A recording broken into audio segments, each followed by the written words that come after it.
Bonjour, bonjour. Vous allez bien? Bah, moi, ça va moyen. À la base, on devait parler d'amour, mais vas-y, on met ça à la poubelle. Pourquoi? Parce qu'en fait, cette semaine, bah, mon corps m'a lâché, littéralement. J'ai fait une petite crise de tachycardie, puis, 2 jours plus tard, j'ai fait une crise d'angoisse et et maintenant, je suis épuisée physiquement, je suis épuisée mentalement. Qu'est-ce qui s'est passé? Je crois que j'ai sous-estimé, hem, mon ressenti face aux choses. On avait parlé, je me souviens à la dernière séance de lâcher prise, tout ça. Je pensais réussir à lâcher prise sur des choses qui me touchaient énormément et en fait, au final, non. J'ai pas je commence à me comprendre la notion de lâcher prise. Il y a des trucs où j'ai lâché prise sur certaines choses. Par exemple, le fait de me retrouver dans cet état de fatigue, je suis pas du tout en colère contre moi-même. Avant, je l'aurais été. Là, je suis en mode: «Bah non, tu es fatigué, c'est normal». Par contre, je me dis, effectivement là c'est chaud, je me permets de parler comme ça, c'est chaud, à quel point je suis fatiguée et surtout ça sous-entend que je me suis pas écoutée et que j'ai sous-estimé les choses qui m'ont impactée, qui m'ont touché le cœur émotionnellement, bah, je les ai pas vraiment pris en compte. Je pense qu'encore une fois, j'ai mis mes sentiments et mes émotions de côté. Donc ça aussi ça me fait réfléchir en fait. Alors, ce qui s'est passé, c'est que, au travail, je travaille avec des jeunes et ils sont certains sont dans des situations très compliquées et il faut les aider et cetera. Donc moi, je suis là, je les aide, OK, nin nin c'est mon taf, je fais mon taf et ce qui a été compliqué pour moi, c'est les gens autour. C'est quand les gens, ben, juste, ne s'intéressent pas à la personne qu'ils ont en face d'eux et et ont une attitude en tout cas, j'ai pas aimé comment on a parlé à mes jeunes, j'ai pas aimé comment on les a traités et eux, comment ils ont réagi? Eux, ils ont eu une super réaction. Ils m'ont dit: «Nous, madame, on sait pourquoi on est là, donc vous inquiétez pas» et ça m'a encore plus mis en colère parce que je me disais: «Bah, ils ont une super réaction, ils ont raison de se concentrer sur leur objectif», même si, tu en as deux trois là qui font un peu les cons avec eux. Mais moi, ça m'a énervée. En fait, j'ai trouvé ça tellement injuste que j'avais envie de péter un câble et j'ai rien dit. J'ai rien dit. Mais en fait, du coup, ça m'a mis mal. Vendredi, j'ai dû rentrer non, c'était quand? Hier. Hier, j'ai dû rentrer chez moi et aujourd'hui, je suis rentrée chez moi.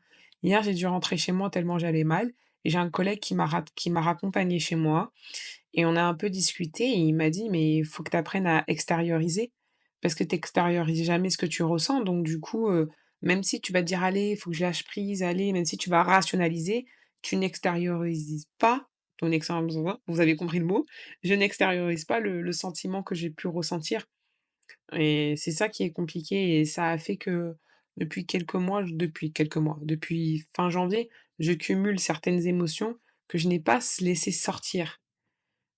Et ça, ben, c'est un peu compliqué. Bah, elle est là la question, comment je peux extérioriser mes émotions? La question est là. Je sais pas comment je peux extérioriser mes émotions.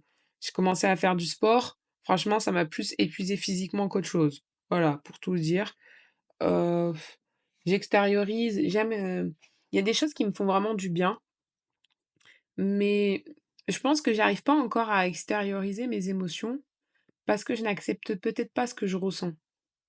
Si, je reconnais le sentiment de colère ou de tristesse. Les sentiments primaires, ouais, ça, je les connais bien.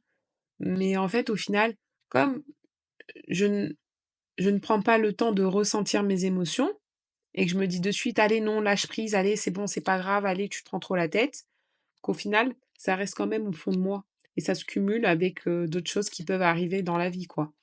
Et ça fait qu'à un moment, bah, mon corps, mon esprit va dire: «C'est trop, trop, c'est trop». Donc voilà, déjà, je pense ma première étape, ça serait quand même de reconnaître ce que je ressens.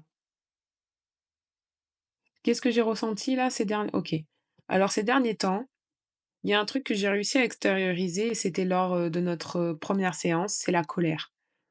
En vous disant et en enregistrant notre séance quand j'ai dit que j'étais en colère, ça m'a fait du bien. Donc ça, j'ai pu extérioriser la colère. Un peu de colère que j'avais, je l'ai extériorisé. Par contre, les sentiments que j'ai eus là dernièrement, les émotions que j'ai eu un énorme sentiment d'injustice.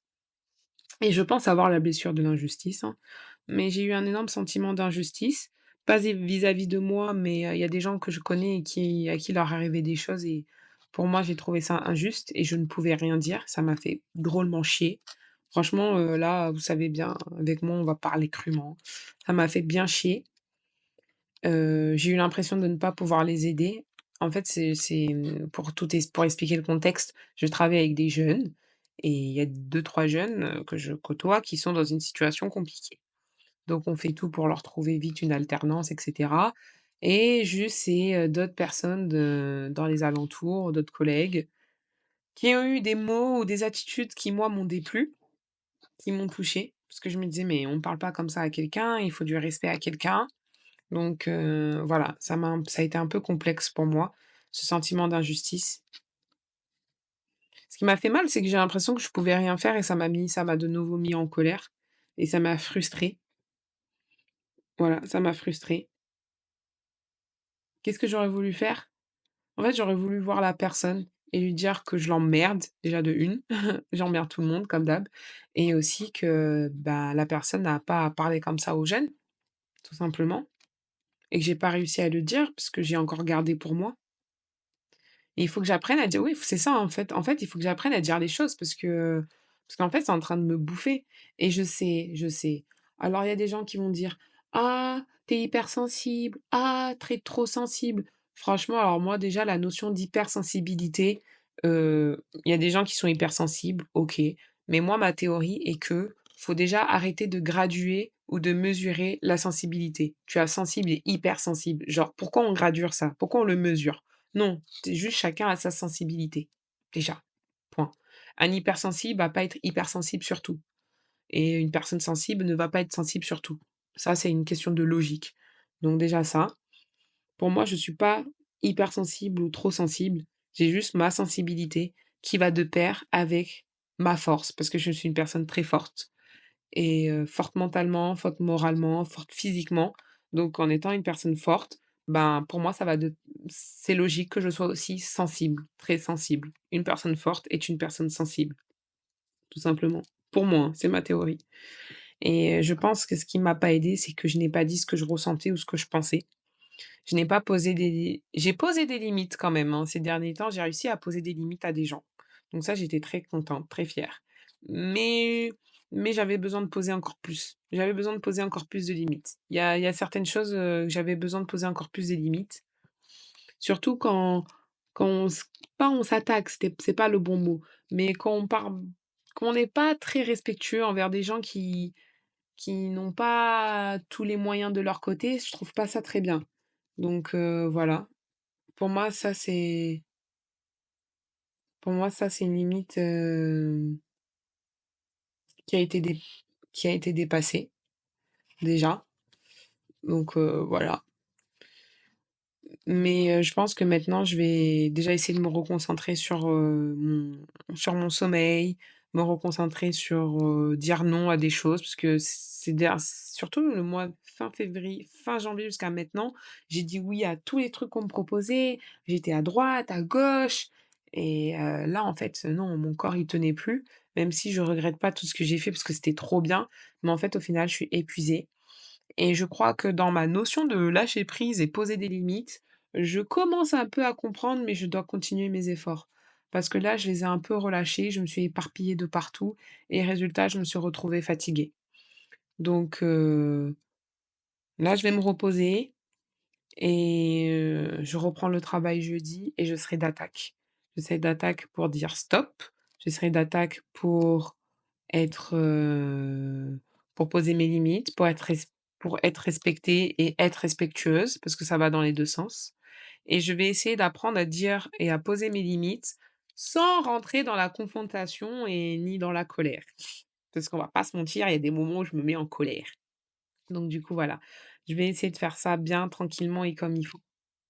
Mais j'aimerais bien que la semaine prochaine, on parle de l'estime et de l'amour de soi parce que, quand même derrière ce comportement, le fait de dire oui à tout et de pas prendre le temps de se reposer, de pas écouter son corps qui me lançait déjà des signaux d'alarme, bah, je pense que pour moi, c'était déjà un signe, pour moi, c'est un signe qu'il y a un manque de il y a un manque, d'estime et d'amour de soi. Je prends pas assez soin de moi. Voilà, c'est ce que je pense en tout cas. Bah, je vous remercie et je vous dis à la semaine prochaine. À la semaine prochaine.